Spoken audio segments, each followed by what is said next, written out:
Alors le GRC a plusieurs missions.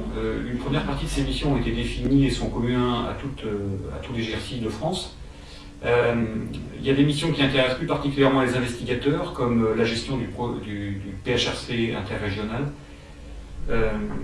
L'évaluation des projets financés, c'est quelque chose qui est très important. C'est en fait un suivi longitudinal, à long terme, de tous les projets qui ont été financés dans l'interrégion. La formation, l'information des professionnels de recherche, chose très importante pour essayer d'uniformiser le niveau de performance et d'efficacité des personnels de recherche. Et puis quelque chose où, d'une manière assez générale, les hôpitaux français sont plutôt mauvais, c'est les réponses aux appels d'offres européens. Et donc le GRC propose des aides pour répondre à ces appels d'offres. Et puis dans ces missions communes, il y a aussi des missions qui sont plus particulièrement dévolues pour le promoteur, avec l'appui à la réalisation des missions du promoteur, assurance qualité, monitoring, vigilance. Le soutien aussi aux centres hospitaliers qui n'ont pas de DRCI et qui peuvent quand même réaliser grâce à ça des recherches cliniques. Et puis fédérer un certain nombre d'unités d'évaluation médico-économique dans l'interrégion, car toutes les structures de l'interrégion n'ont pas les moyens de répondre à des appels d'offres médico-économiques. Et puis il y a quelque chose qui est un petit peu en dehors, qui est les relations entre le GRC, qui est par définition interrégional, et les cancéropôles, qui sont eux aussi interrégionaux, et qui doivent donc trouver une mutualisation des procédures et peut-être des moyens.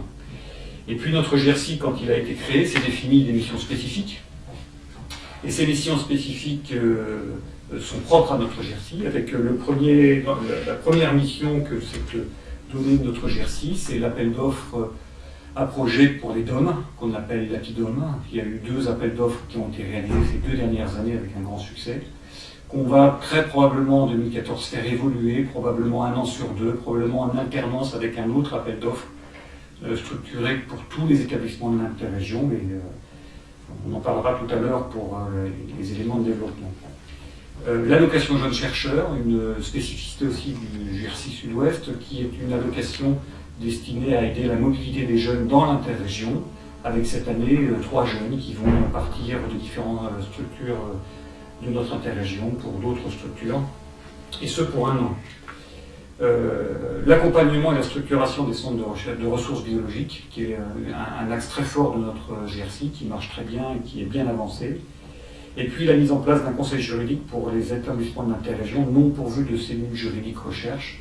Les contrats de recherche sont de plus en plus complexes à monter et les besoins en conseil juridique sont importants dans l'interrégion.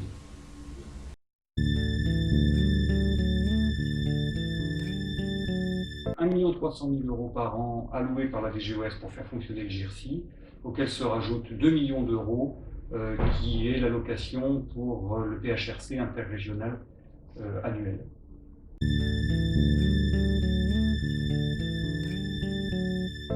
Il y a d'abord des instances, et la première d'entre elles, c'est le comité stratégique. Comité stratégique qui regroupe les directeurs généraux des hôpitaux, les présidents de CME de ces hôpitaux, les présidents d'université et leurs vice-présidents en recherche.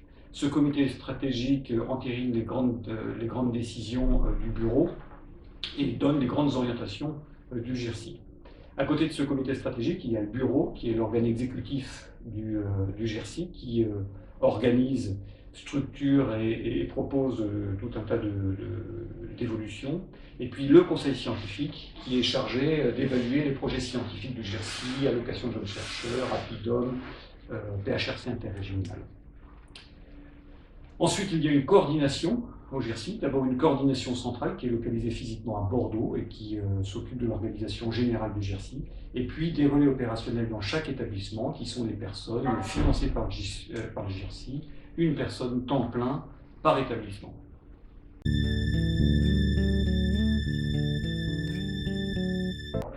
Le GRC a la volonté d'être une vraie aide et un vrai plus pour les médecins investigateurs qui souhaitent soit se former ou en tout cas participer à des études interrégionales. Alors pour ça, il propose des appels à projets, l'APIDOM pour les médecins domiens, et puis on espère dans les années qui viennent, en alternance, un autre appel à projet qui sera plus général pour l'ensemble des établissements du GRC. Une aide aussi pour les investigateurs, ou en tout cas pour les jeunes investigateurs qui souhaitent s'investir dans l'interrégion et valider une mobilité au moyen de l'allocation jeunes chercheurs. Le GIRC propose d'autre part des documents types pour rédiger tout un tas de documents types pour la recherche, puis des livrets pratiques de gestion de circuits patients, études en biothérapie, etc. Donc il y a une vraie volonté de la part du GIRC pour être un plus pour les investigateurs qui souhaitent s'investir dans la recherche.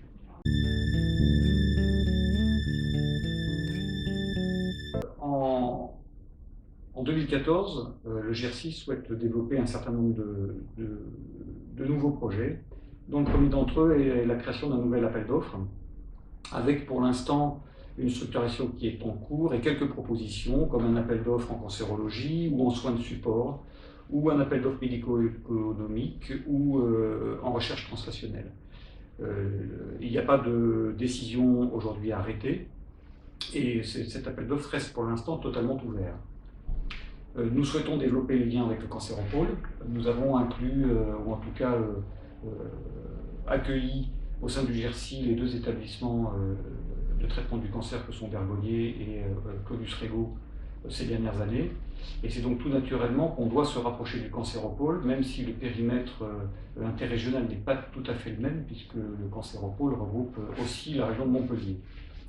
Et puis troisième élément que souhaite un peu investiguer le GIRC, c'est les lois Bertrand qui ont été promulguées il y a quelques mois, qui changent considérablement les rapports entre les investigateurs et les promoteurs et les financeurs de recherche. Cela a des conséquences sur le financement de la recherche, sur le financement des investigateurs. Et donc nous avons demandé aux différents juristes du GIRC de faire des propositions et des présentations des conséquences précises de cette loi Bertrand.